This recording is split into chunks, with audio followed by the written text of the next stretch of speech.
வணக்கம் மக்களே, இந்த வீடியோவில் என்ன பார்க்க போகிறோன்னா, ரேஷன் கார்டுக்கு வந்த முக்கியமான அறிவிப்பு அது என்ன அப்படிங்கிறத பற்றி தான் பார்க்க போகிறோம். மார்ச் 1 முதல் என்ன முக்கிய அறிவிப்பு அப்படிங்கிறத பற்றி தான் இந்த வீடியோவில் பார்க்க போகிறோம். நம்ம சேனலுக்கு யாராவது புதுசாக வந்திருந்தீங்கன்னா மறக்காமல் நம்ம சேனலில் சப்ஸ்கிரைப் பண்ணி பெல் ஐக்கானை கிளிக் பண்ணி வச்சுக்கோங்க. இந்த வீடியோவுக்கு ஒரே ஒரு லைக்கை மட்டும் கொடுத்துருங்க. வாங்க வீடியோக்குள்ளே போகலாம்.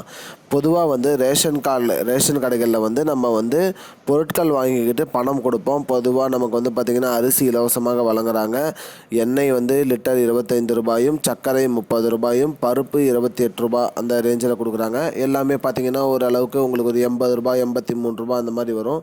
நீங்கள் 100 ரூபா கொடுத்து பொருள் வாங்குறீங்கன்னா மீதி சேஞ்ச் கொடுக்கறதில்ல.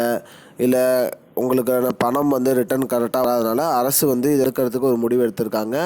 அதாவது மொபைல் மொத்தமா என்ற திட்டம், அதாவது யூபிஐ மூலியமாக பணம் செலுத்தலாம் அப்படிங்கிற மாதிரி சொல்லியிருக்காங்க.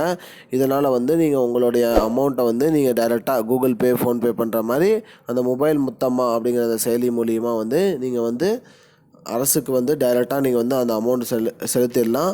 இதனால் உங்களுக்கு இந்த அமௌண்ட்டில் எக்ஸஸ் அமௌண்ட் உங்களால் சென்ட் பண்ண முடியாது. இது டைரெக்டாக அரசோட அக்கௌண்ட்டுக்கே போகிறதுனால உங்களால் அதிக பணம் செலுத்தவும் உங்களுக்கு தேவையில்லை.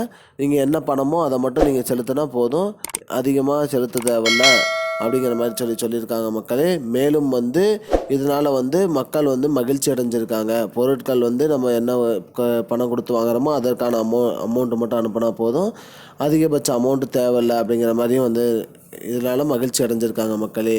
இதுதான் மக்களே இப்போதைக்கு முக்கியமான பயனுள்ள தகவல். இது போன்ற பயனுள்ள தகவலை தெரிஞ்சுக்கொள்ள நம்முடைய சேனலை மறக்காமல் சப்ஸ்கிரைப் பண்ணிக்கோங்க. இந்த வீடியோவை உங்கள் ஃப்ரெண்ட்ஸ் அனைவருக்கும் ஷேர் பண்ணுங்கள். நன்றி மக்களே, இன்னொரு வீடியோவில் சந்திப்போம்.